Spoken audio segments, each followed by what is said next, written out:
Jamais sans la grâce, une dévotion matinale qui vous connecte à la pensée de Dieu et vous donne la provision du ciel au quotidien.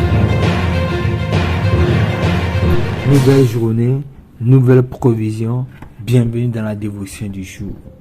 Et je vous salue tous ce matin dans le nom précieux de Jésus. Nous allons prier avant d'aller plus loin. Oh notre Dieu, ce matin, nous avons encore tellement besoin de toi, de ton amour, de ta grâce, de ta visitation, parce qu'aujourd'hui est le jour.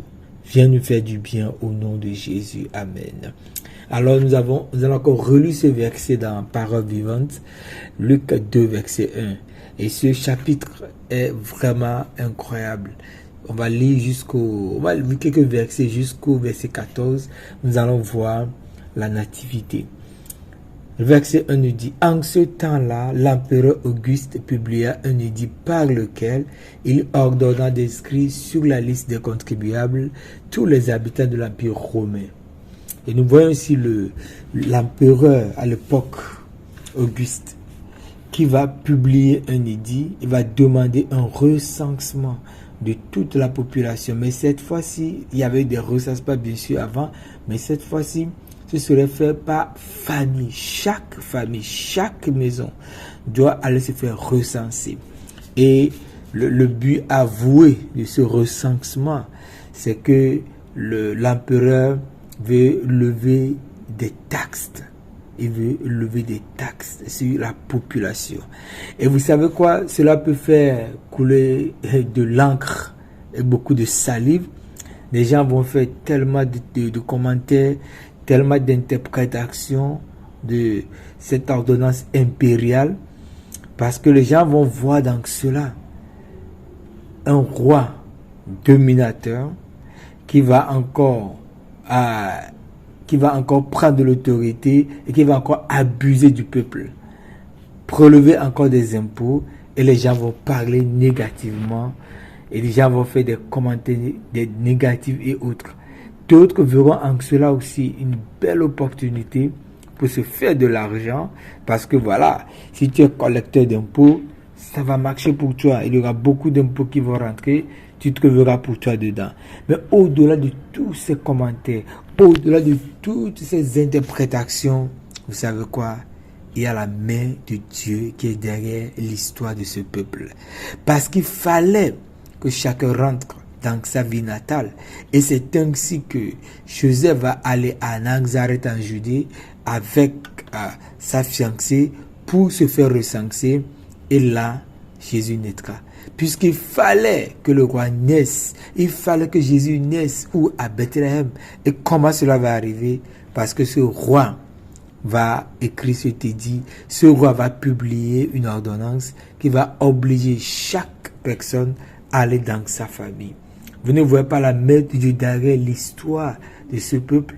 Et de la même façon, vous savez quoi? Dans tout ce qui nous arrive, dans tout ce qui m'arrive, il y a une main derrière. Et cette main, ce n'est pas la sienne. Alléluia. Cette main, ce n'est pas celle du voisin. Cette main, c'est encore moins celle du diable si tu es un enfant de Dieu. Ce n'est pas la main de Satan. Ce n'est pas la main du sorcier du quartier. Mais c'est la main de l'Éternel des armées. Laissez-moi vous lire ce beau verset dans Parole de vie. Romains 8, 28. Nous savons du reste que les intentions bienveillantes de Dieu sont à l'origine de tout ce qui nous arrive. Alléluia. Je vais encore reprendre ça volontairement. Nous savons du reste que les intentions bienveillantes de Dieu sont à l'origine de tout ce qui nous arrive. Du fait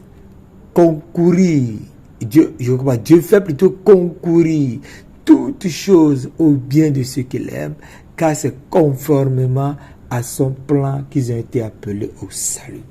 Alors, toutes ces choses, nous savons que les intentions bienveillantes de Dieu sont quoi? À l'origine de tout ce qui m'arrive. Ça, c'est notre Dieu. C'est lui qui est derrière l'histoire de ma vie. Et lorsque je comprends ça, vous savez quoi? Je ne condamne plus les gens. Je ne juge plus les gens. Je ne critique plus les gens, mais je dis gloire à Dieu pour ce qui m'arrive. Je peux être reconnaissant à Dieu pour toutes choses. Je peux être reconnaissant à Dieu pour cette année 2022 qui vient de s'achever. Je peux être reconnaissant à Dieu pour tout ce qui est encore devant moi. Parce que derrière l'histoire de ma vie, c'est sa main. Derrière l'histoire de ma vie, ce sont quoi? Ces intentions bienveillantes qui sont là. C'est ça, c'est ce qui est à l'origine. Alors, ce matin, que Dieu nous bénisse au nom de Jésus. Amen. Si vous avez aimé cette émission, parlez-en à vos amis. Parlez-leur du message de la grâce et de ce qu'il fait dans vos vies. Pour un sujet de prière, une question ou pour devenir partenaire, contactez-nous au 00229 94 75 80 20. Que Dieu vous bénisse et à la prochaine. En attendant, pensez avec Dieu.